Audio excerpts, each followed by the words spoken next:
Agenda posted per NRS. Consideration and possible action regarding approval of agenda as submitted or revised. This is Ava Case. I approve agenda as submitted. Second, Justin Heath, second it. all in favor? Aye. Consideration and possible action regarding approval of minutes of the meeting held on December 12th, 2023.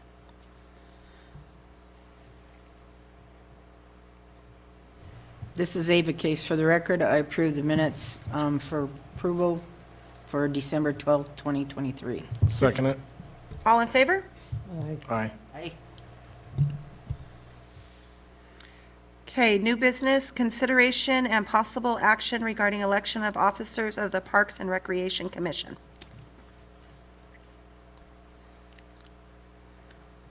I can't vote, so you guys have to tell us. Just need a motion. Not everybody jumped to nominate. I make a motion to keep the officers the same as is. Sure you still want me? I second. You've been doing it 20-something years. so sure. I'm sorry. All in favor? That does not go in the notes. Aye. Aye. All right. Second new business here is consideration and possible action regarding discussion of proposed capital projects to be presented to the county commissioners for approval as part of the budget fiscal year of 2024-2025. Yeah, on February 22nd, there'll be the budget hearings go in front of the commission. The items that we'll be asking for are in, of course, in rec admin. There's nothing we're asking for this year in capital outlay. For parks, we're asking for a vac trailer.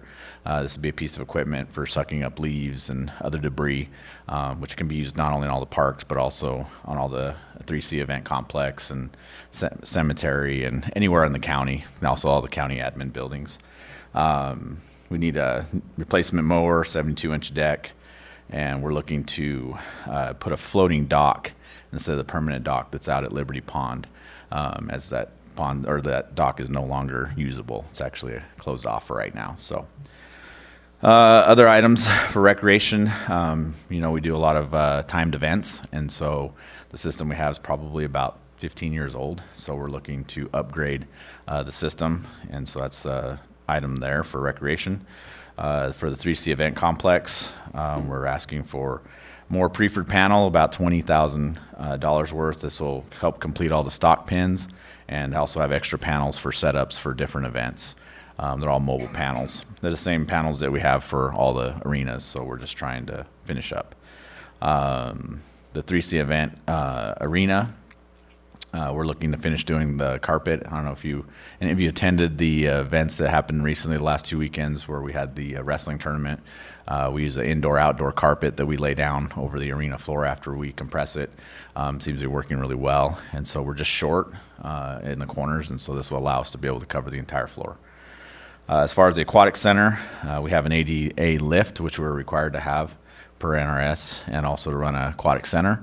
The one that we have there, I believe, was purchased back in 1990 something, and so is it 82? Probably. Yeah, it's pretty old, and so it's at a point where we need to replace it. It's also grandfathered in piece of equipment. There is actually better and also change in the NRS to have that piece of equipment. And then also an automated vacuum system. The current unit that we have is no longer working. So, and those are the items that will be going before the county commission on the 22nd. Just looking for your support. Okay. Is there any comments, or are you guys ready to go ahead and give a motion? One question. Total dollars equals how much? Excuse me? All those projects added together, is there? Oh, the total? Yeah. You're asking me to do some math. Okay. So you see all the individual items there. We got 40, 60, 68, 70, looking like probably about $70,000 Okay, That's on my not too quick bad. math. good. Thank you.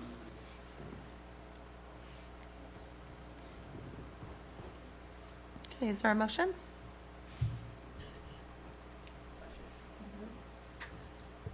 Oh, I thought you were still adding over there.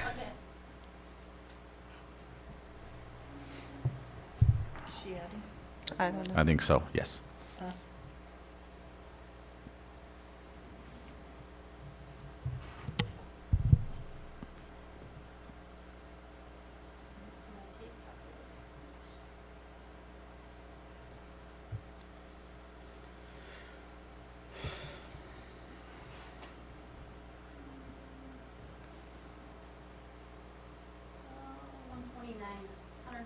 There we go, 129, so math's a little off. Close. I was like, wow, that's really good. Okay, now is there a motion? This is Ava Case for the record.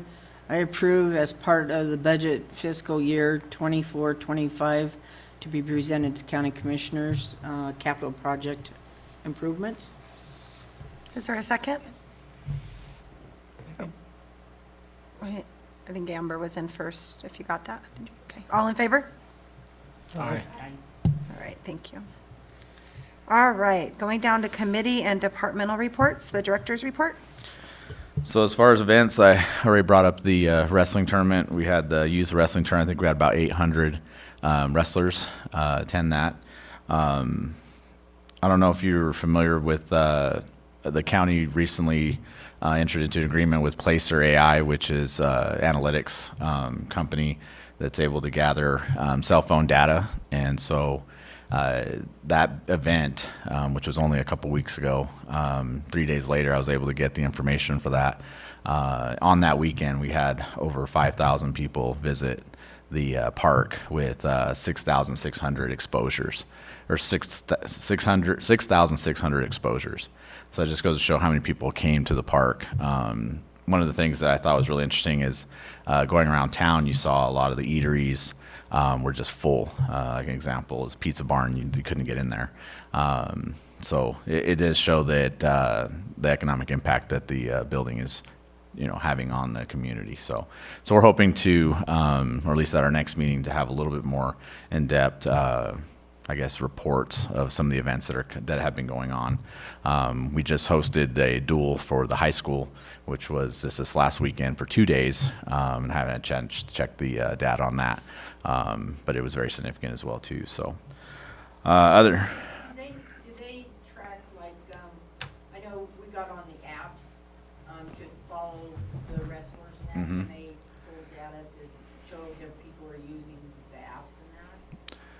So this is a different program. This is more of a tracking for, not only retail, but also just for movement of folks.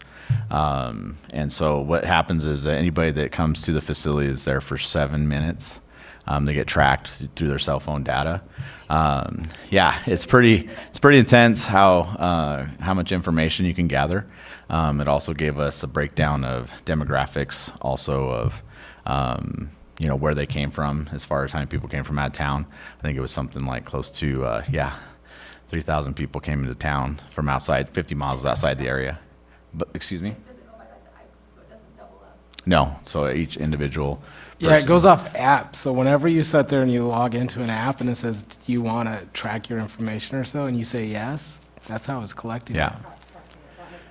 You can also. It also tracks. Well, it's a very traffic. creepy program, but it has so much information on it and what you could do. It doesn't track personal information on it, so no one's being tracked here. Yeah.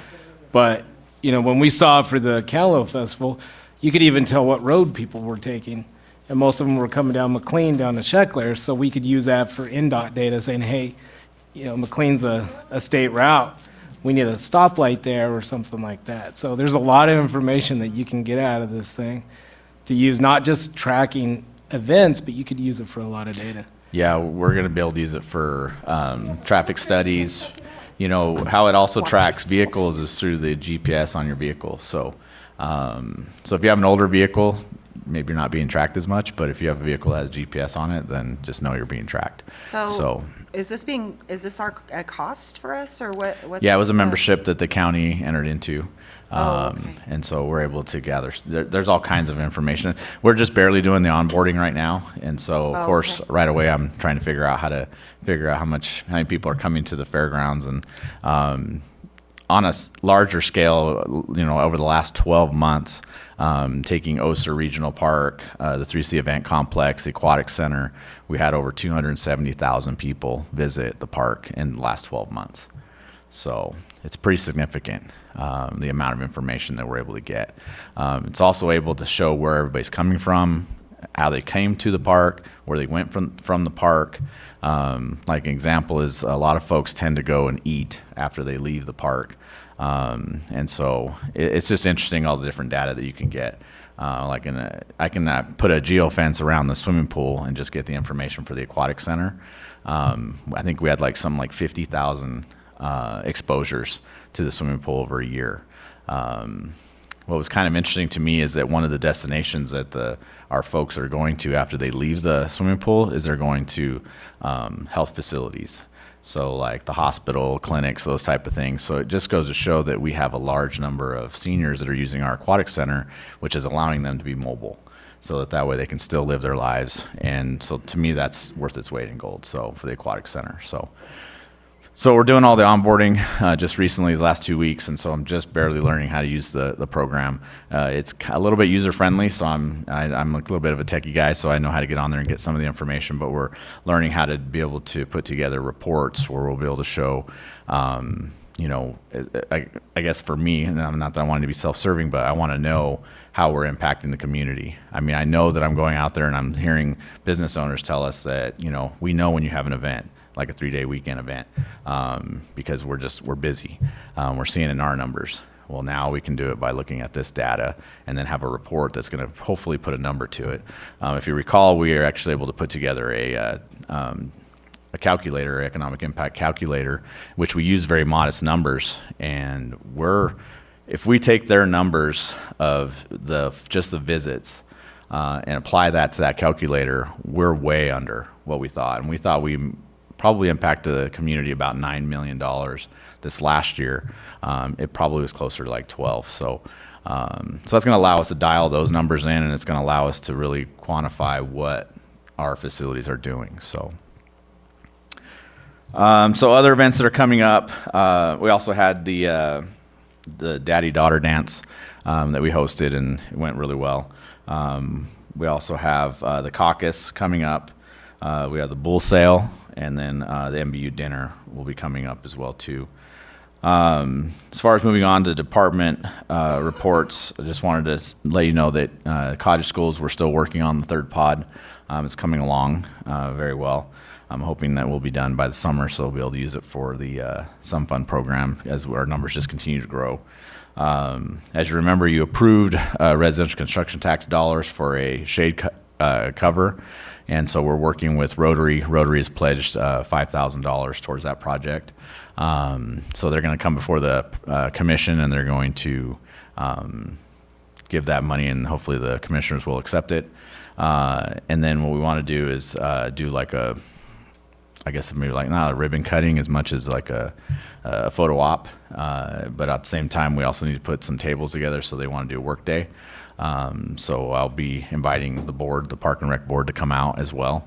And then also the Board of County Commissioners, so we can do a little kumbaya. So other items of interest, I came before the commission, the Board of County Commissioners, asked them to reduce our seasonal employee workforce and give us a full-time person, so it was kind of a wash, because we've just been having such a issue trying to fill our seasonal positions. They actually go unfilled most of the year, so this will allow us to actually have somebody to help with the workforce.